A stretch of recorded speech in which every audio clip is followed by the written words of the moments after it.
주님과 동행하십니까? 라는 제목으로 하나님의 마음을 전하도록 하겠습니다. 오래전에 이 얘기입니다. 대구에 있는 초등학생 5명이 개구리를 잡으러 산에 갔다가 실종이 되는 사건이 있었습니다. 일명 개구리 소년 실종 사건입니다. 그 일로 인해서 수색을 하고 오랫동안 실종 신고에 대한 현상금까지 걸었지만은 아이를 찾지 못하고 한참 뒤에 그 시체가 발견된 사건이 있었습니다. 능히 있을 수 있는 그런 일상이었지만은 그 자녀를 둔 부모 입장에서는 그 아이가 잃어버렸을 때 그때부터 이 아이를 찾기 위해서 백방으로 노력하는 것을 볼 수 있습니다. 전국에 전단지를 뿌리고 현상금을 걸고 그 아이를 어떻게든지 찾아내려고 애를 쓰는 그런 일들이 있었습니다. 개구리 소년만 그런 것이 아니라 우리나라에 한 해에 수많은 어린아이들이 실종을 경험을 하고 있습니다. 그 어린아이를 잃어버린 그 부모는 이 아이를 찾아야 할까요? 포기해야 할까요?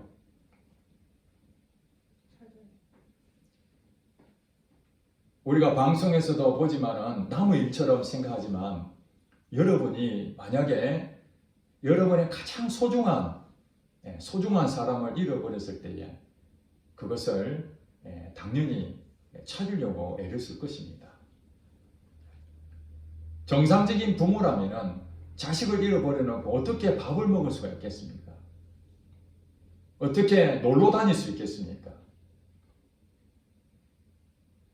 우리의 가장 소중한 것을 잃어버렸다는 것은 사실은 큰 불행이고 아픔입니다. 오늘 말씀을 여러분들 함께 읽었지만은 예수님의 어머니 또 예수님의 아버지 이 두 분이 예수님을 잃어버린 그 사건이 오늘 본문에 기록되어 있습니다. 예수님이 12살 때의 일이었습니다. 성경에 보면은 마태, 마가, 누가, 요한 이 사복음서가 예수님에 대한 기록을 가장 많이 했던 것 아니겠습니까? 거기에 태어났을 때의 그 상황은 대부분 기록이 되어 있지만은 유년 시절에 예수님이 어떻게 자랐는지에 대한 부분은 구체적으로 나와 있는 것이 없습니다. 단 이 누가복음서 오늘 2장에 읽었던 예수님이 12살 때에 있었던 사건 이 한 토막만 남아있고 예수님이 나중에 30살이 되면은 이제 공적인 일을 하게 됩니다. 이 세상을 구원하기 위한 하나님의 일을 하시게 되는 것이죠. 예수님께서 12살 때에 있었던 그 일이 오늘 본문 여러분 읽은 내용 중에 41절에 보니까 그의 부모가 해마다 6월절이 되면 예루살렘으로 가더니 예수께서 12살 되었을 때에 그들이 이 절기의 관례를 따라 올라갔다. 이렇게 본문이 예수님이 12살 시절에 있었던 내용을 소개하고 있습니다. 유대인들은 크게 명절, 즉 절기라고 하는데 그 절기가 6월절, 오순절, 초막절 이 3대 절기를 그들은 아주 중요하게 생각했습니다. 우리나라도 명절이 있지 않습니까? 추석과 구정의 명절이 있듯이 이스라엘에도 3대 절기가 있는데 그 3대 절기의 가운데에 이 6월절이라는 이 6월절은 과거에 유대인들의 과거 애굽 땅에서 노예로 살고 있었을 때에 그들이 너무 고통스러워서 하나님께 기도합니다. 이 고통을 벗어나게 해달라고. 그래서 하나님께서는 이 모세를 통해서 애굽 땅에 있는 이스라엘 백성들을 그 고난에서 건져내게 됩니다. 그때에 10가지 재앙을 하나님께서 바로 왕에게 내리시고 마지막 장자를 죽이는 그 사건이 있게 되는데 그때에 이 어린 양의 피를 좌우 문설주에 바른 그 집에 대해서는 하나님께서 장자의 죽음을 면하게 한 그런 사건이 있었습니다. 그것을 보고 이 죽음의 천사가 그 집에 있는 것을 넘어갔다 해서 유월이라 그래서 유월절, 이 절기를 이스라엘 백성들은 매우 중요하게 생각합니다. 그래서 이 예수님의 어머니하고 아버지 마리아와 요셉은 해마다 그 유대인들은 이 예루살렘 성전에서 유월절 이 절기를 아주 크게 하고 있거든요. 그래서 이 부모는 거의 해마다 6월절에 가게 되고 예수님도 매년 갔는지는 모르겠습니다. 그런데 12살 때에 6월절 이 절기를 맞이해서 예수님도 함께 동행하게 되었다. 이렇게 말하고 있습니다. 그런데 그날 예루살렘 성전에는 이 예수님의 어머니, 아버지, 또 예수님 이들만 간 것이 아니라 전국 각지에서 또 심지어는 해외에서까지 유대인들은 이 예루살렘 성전의 절기를 지키려고 물밀듯이 그렇게 오게 됐습니다. 한마디로 말해서 굉장히 혼잡했다 이렇게 볼 수가 있죠. 가득 찬 사람들이 많습니다. 그런 상황에서 이제 이 6월절 절기를 마치고 이제 돌아가게 되었는데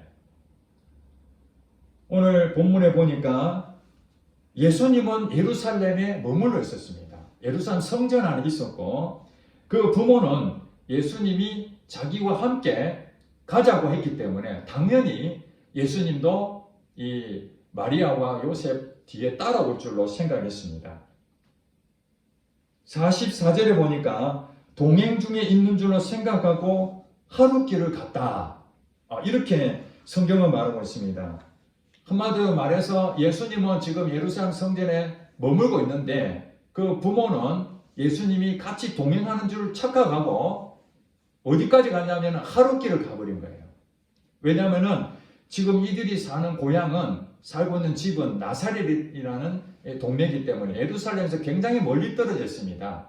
그렇기 때문에 마음이 급하죠. 절기는 지켰지만은 이제 빨리 집에 가야 된다. 그렇게 생각하고 앞뒤를 보지 않고 계속 앞으로만 전진하는 거죠. 전진했습니다. 근데 예수님이 없다는 것을 그때서 하룻길 만에 알게 된 거예요. 그러면서 하룻길을 가고 난 다음에 친족과 아는 자 중에서 찾았다 이렇게 이제 성경은 말하고 있는데 예수님 부모님하고 예수님하고 같이 갔었던 부분에서 동행자가 있었다는 것을 알 수 있습니다. 여기 보니까 친족과 아는 자 중에서 찾았다는 것은 우리도 같이 여행을 가든지 어디 시장 가면 혼자 갈 수도 있지만 여러 사람이 같이 떼거리로 갈 수 있지 않습니까? 아무래도 이 예루살렘 성전에 절기를 지키러 간다니까 나사렛 동네에 그 주변에 같이 갈 사람들을 모집했을 것입니다. 함께 같이 갑시다. 따로 가는 것보다.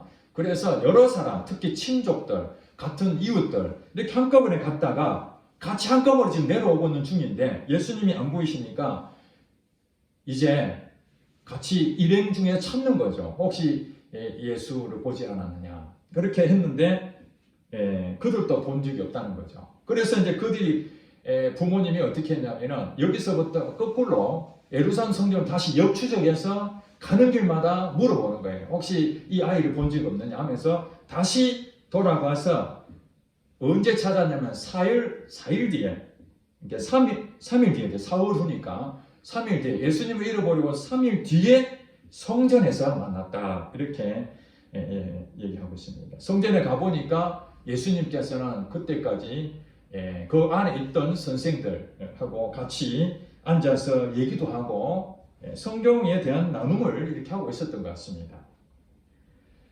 그걸 보고 이 부모님은 얼마나 안도의 한숨을 쉬었겠습니까?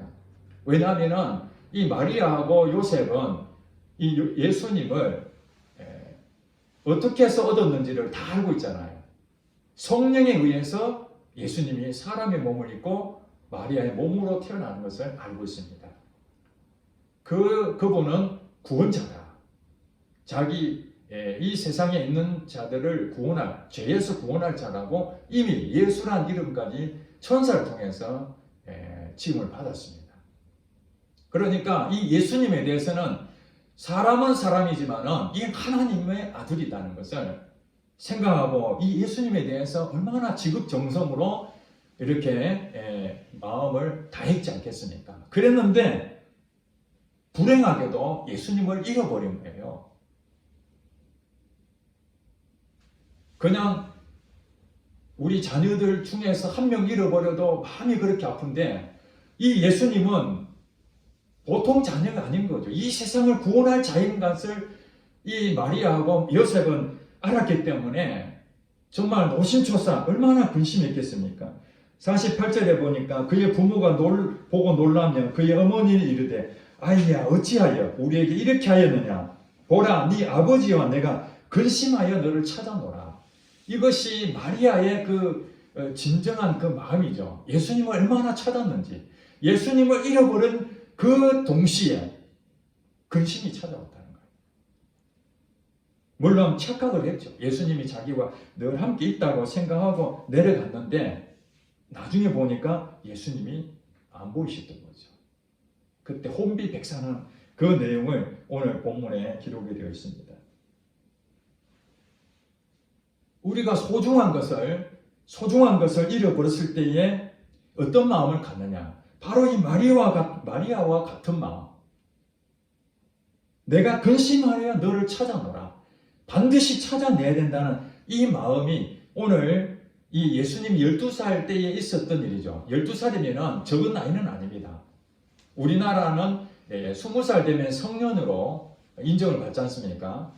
성년이 되면 자기가 책임을 질 수 있는 나이가 되는 것입니다. 부모가 이제는 관여 안 해도 될 성인이 됐다는 것입니다. 유대인들은 13살이 되면 성인으로 인정을 받습니다. 부모가 이제는 그걸 케어 안 해도 되는 거죠. 예수님이 12살이라 하는 얘기는 사실은 1년만 지나면 성인이 되는 그런 나이입니다. 적은 나이가 아닌데도 불구하고 차라리 갓난아이나 아주 어린 나이 같으면 분별도 없고 그랬는데 이미 예수님은 12살 시절에 여기 있는 선생들하고 같이 대화도 하고 하나님 말씀에 대해서 서로 주고받고 하는 그 모습이 지혜가 있고 참으로 그 대답하는 모습 보고 사람들이 깜짝 놀랐다 할 그런 정도의 위치를 가지고 있었습니다. 그럼에도 불구하고 이 마리아는 예수님에 대해서 다 이제 내년만 되면 성인인데도 불구하고 근심하여 예수님을 찾았다. 예수님에 대한 그 마음이 얼마나 간절했는지, 하나님의 말씀에 이 마리아는 예수님에 대해서 하나님 일을 다 끝날 때까지 끝까지 이 마리아는 예수님의 곁을 지키려고 했던 마음이라고 제가 이해가 됩니다. 그 이후에 이 사건이 있고 난 다음에 예수님께서 실질적으로 공생의 기간이 있었을 때에 가나에 혼인잔치가 있었습니다. 갈릴리 가나에 나사렛에서 그렇게 멀지 않는 곳인데 그 가나에 예수님 어머니와 예수님 그리고 예수님 제자들이 혼인잔치에 초청을 받게 됩니다. 그러는데 거기 가서 보니까 포도주, 혼인잔치에 가장 중요한 이 포도주가 벌써 동이 나버린 거예요. 그때에 마리아가 예수님께 와서 지금 이 혼인잔치에 아주 중요한 음식인 이 포도주가 떨어졌다. 이렇게 예수님께 말합니다. 그리고 예수님께서 지금 내 때가 아닙니다. 그렇게 말을 했는데도 불구하고 그 혼인잔치에 있던 그 집의 하인들을 불러서 예수님이 시키는 대로 따라나가라. 예수님 말씀하신 대로 무슨 말씀하시든지 너희들은 그 말씀대로 순종해라. 그렇게 말을 함으로써 예수님께서 물을 포도주로 만드는 기적을 베푸시게 됩니다. 다른 사람들은 예수님에 대해서 그냥 한 인간으로 보지만은 이 마리아는 12살 시절에 예수님의 그 하나님의 지혜가 충만한 그 모습으로 성장한 모습을 그는 하나님 아들임을 분명히 믿고 있었고, 또 가나 혼인 잔치를 통해서 예수님께서는 이 포도주를 문제를 해결하실 능력자라는 것을 이미 알고 있었습니다. 그리고 예수님의 사역 기간 동안 이 마리아는 늘 함께 예수님에 대해서 이렇게 근접한 관계에서 늘 지켜보다가 마지막 예수님 십자가 달려 돌아가실 때도 마리아는 예수님을 지켰던 자입니다. 지금 말씀드리고 싶은 것이 무엇입니까? 예수님과 늘 함께 동행하지 아니한다면 우리가 과연 하나님 믿는 자, 하나님 믿습니다. 나는 하나님 믿습니다. 예수님을 믿는 제자로서 예수님과 동행하지 않고 예수님이 가장 우리 인생에 중요한 분이고 가장 존귀한 분이라고 우리는 고백하지만 실질적으로 우리 삶 속에서 때로는 이 마리아와 이 요셉이 예수님과 함께 동행하는 줄로 착각하고 하룻길을 간 것처럼 아무 생각 없이 그냥 빨리 집으로 가야 되겠다. 그렇게 생각하고 갔다가 예수님을 잃어버리는 일, 그런 일이 우리에게도 있을 수 있다는 것입니다. 여러분, 예수님 믿을 때 어떤 마음이 들었습니까? 사람마다 다 느낌이 다를 것입니다. 저는 예수님을 만났을 때에 예수님이 나의 주인이라는 것을 알게 됐습니다. 내가 그렇게 큰 죄인이라는 것을 깨닫게 됐습니다. 예수님을 알기 전에는 내가 주인이었습니다. 그래서 내가 결정하는 대로 내가 돈을 많이 벌어서 내가 높은 사람 되어야 되겠다. 저도 꿈이 있었습니다. 공부하는 목적도 있었습니다. 앞으로 내가 어떻게 진로를 개척해서 내 인생을 성공적으로 살아야 될 것인지 당연히 제게도 꿈이 있었습니다. 그러나 예수님을 만나지 못했을 때는 제가 교회는 다녔을지라도 제가 주인이었기 때문에 제 생각대로 살았습니다. 물론 교회는 다녔습니다. 예배도 드렸습니다. 제가 소속되어 있는 그곳에서도 열심히 같이 협력하고 봉사도 했습니다. 그러나 예수님이 나의 주인이 되지 못하니까 사실은 예수님이 내게 무슨 의미가 있는지 사실은 깨닫지는 못했습니다. 그러나 예수님 만나고 난 뒤부터 제 생각이 다 무너졌어요. 내가 돈을 많이 벌어서 사정이 되겠다. 또 내가 앞으로 진로는 이렇게 해야 되겠다, 저렇게 해야 되겠다. 그런 부분이 물론 진로에 대한 부분들 고민할 수는 있지만 그 모든 부분들을 예수님과 상의할 수밖에 없었습니다. 왜냐하면 그분이 나의 주인이었기 때문에. 예수님 어떻게 하면 좋겠습니까?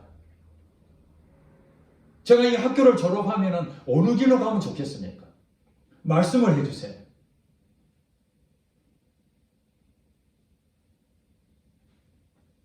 그런데 교회에서는 어떤 직분 때문에 여러분 그래도 교회에 맡은 직분이라면 새벽기도를 나와야 되지 않느냐? 여러분 그래도 교사라면 이렇게 해야 되지 않느냐? 교회 봉사해야 되지 않느냐? 그런 것들이 다 교회에 내가 무엇이 되었기 때문에 해야 되지 않느냐 하는 하나의 의무적인 내가 이 나라의 국가의 국민이기 때문에 어떤 의무감이 하는 것처럼 우리의 신앙생활도 하나님이 나를 죄 가운데 멸망 가운데서 구원해 주신 그 은혜에 감사하는 마음으로 신앙생활하는 것이 아니라 내가 복 받기 위해서 내가 천국 가기 위해서 내가 지옥 가면 안 되니까 어떤 보상을 받기 위해서 부득불 억지로라도 의무감에서 하고 있는 그런 모습들이 너무 많았던 거예요. 그렇지만 실질적으로 제가 고민했던 것은 현실은 계속 의무감에 해야 된다는 이 신앙생활, 이것이 바로 제가 나중에 알았습니다. 이게 종교생활이라는 것을.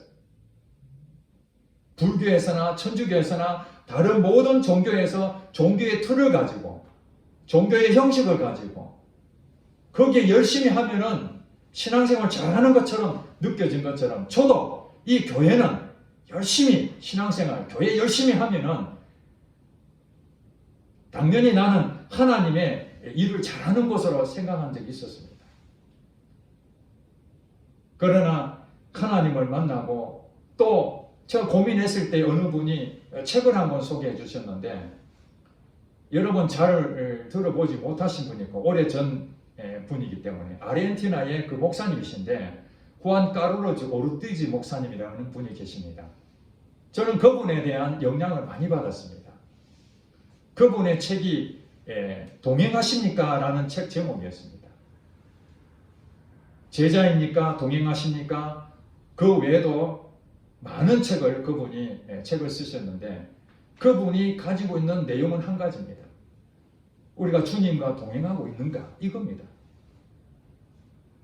아침에 일어나면 주님과 같이 대화를 하고 오늘 내가 어떻게 하면 좋겠는가? 하나님, 내가 오늘 세수를 합니다. 내 육체에 이 더러워진 것을 깨끗하게 씻는 것처럼 하나님 오늘 하루에 이 죄가 많은 이 더러운 곳에서 하나님 내 영혼을 깨끗하게 해주세요.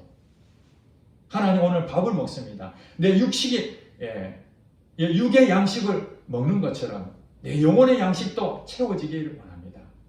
하나님 오늘 사람을 만나기로 했습니다. 하나님 그 사람하고 어떤 대화를 하면 좋겠습니까? 하나님 성령님께서 인도해 주셔서 그분하고 관계가 바르게 되기를 하나님 인도해 주세요. 하나님 오늘 일하러 갑니다. 하나님 오늘 일 가운데 하나님 어떻게 이 일을 잘 마무리하고 이 회사에 도움이 되고 또 하나님 지혜가 필요합니다. 지혜를 주세요.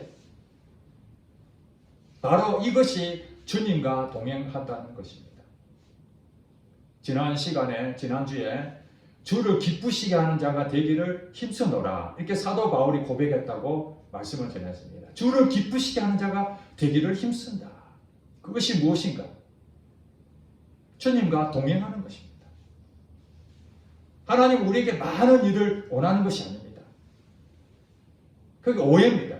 우리 하나님을 많이 이렇게 일을 많이 하고 뭐 크게 성공하고 그 세상적인 방법입니다. 세상의 방법들은 더 많이 벌고 더 높은 자리에 올라가고 더 많이 가지면 인정을 받지만 하나님의 나라는 하나님과 동행하는 것입니다. 하나님께서 사람을 창조하신 목적이 무엇입니까? 우리를 통해서 하나님은 찬송을 받기 원하고 계신다고 했습니다. 우리의 찬송이 무엇이냐면 하나님과 늘 같이 교제하고 교통하고 서로 사귐이 있고 이 관계입니다. 여러분에게 자주 말씀드리지만 기독교는 종교가 아니라 관계라고 제가 말씀드렸습니다. 하나님의 관계를 바르게 서 있는 것이 주를 기쁘시게 하는 것입니다. 예수님하고 관계를 맺지 않으면서도 얼마든지 우리 신앙생활 할 수 있습니다. 이 예배 가운데 여러분 나올 수 있지 않습니까?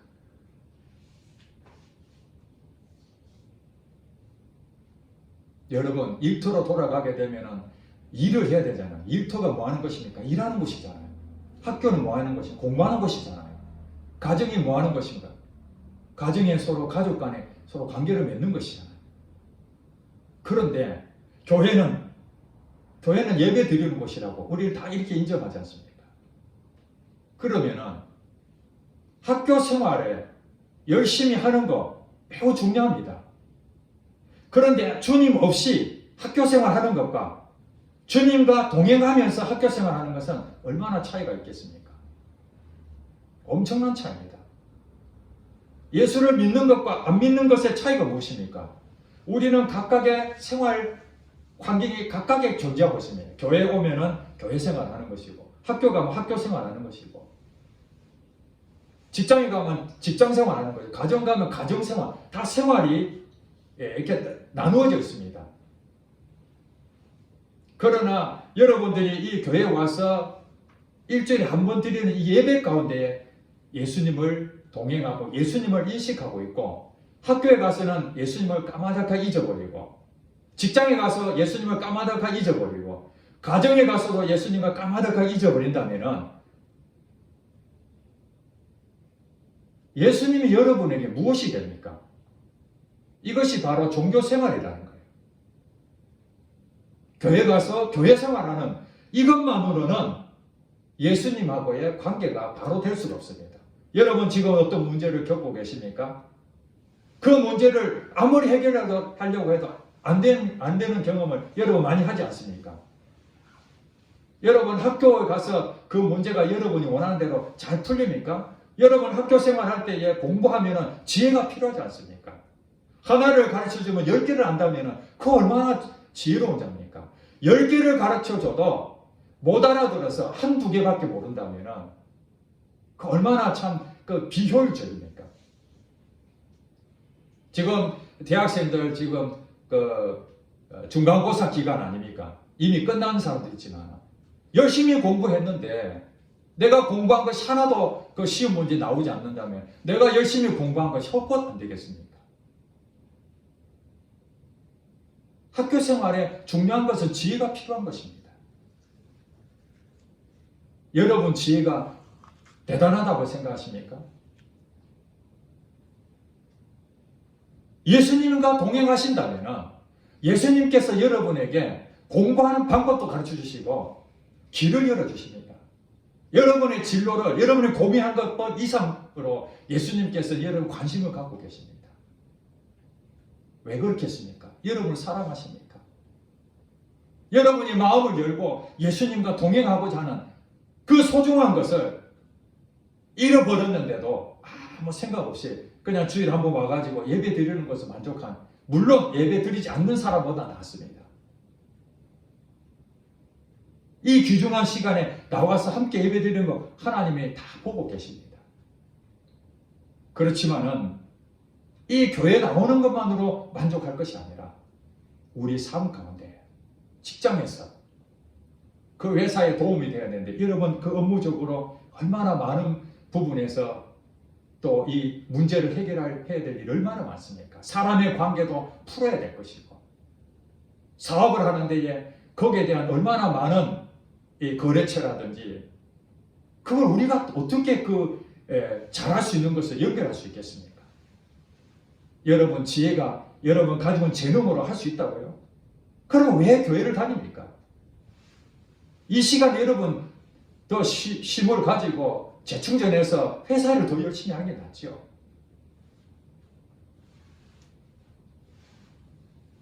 여러분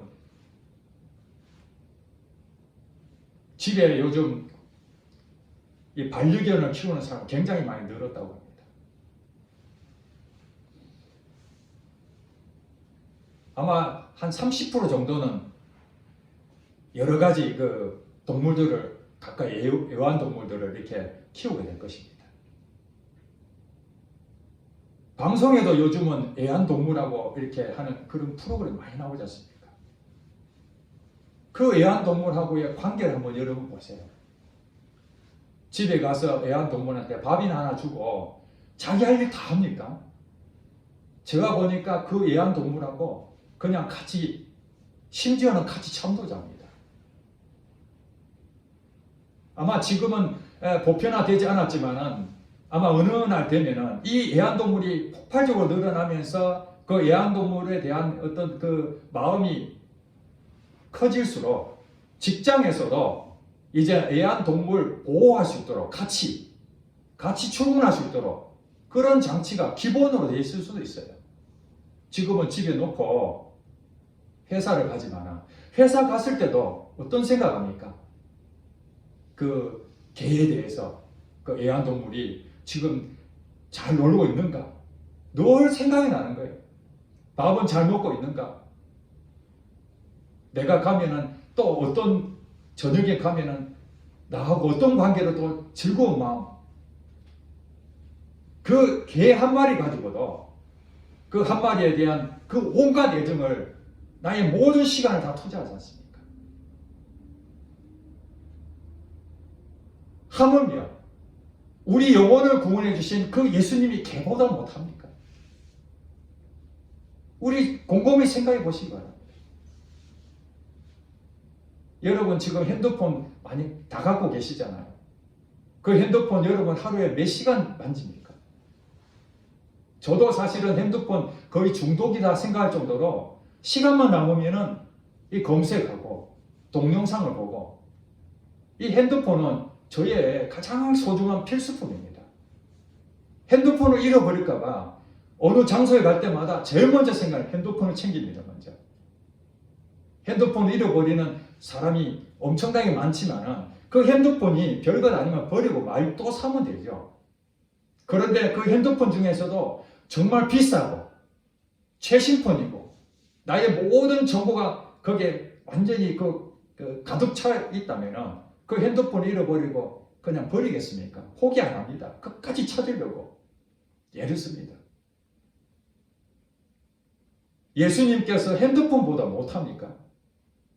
저는 그걸 보면서 예수님께 너무 죄송한 거예요. 예수님이 나의 주인이라 하시면서 온 인류를 위해서 구원자로 오셨는데 나는 예수님에 대해서 생각하고 있는 것이 별로 없고 의무감에서 종교생활하고 있는 건 아닌가, 그런 생각이 너무 죄송한 거예요. 여러분은 어떻습니까? 쉬지 말고 기도하라는 것이 무엇입니까? 주님과 24시간 동행하는 것 아니겠습니까? 24시간 동안 동행할 수 있다고 자신할 수는 없지만 그만큼 늘 생각하는 거죠. 늘 마음이 1순위가 있는 거예요. 내가 키우는 그 반려견 그 하나 가지고도 아침부터 저녁까지 모든 일상이 그 반려견에 다 맞춰져 있잖아요.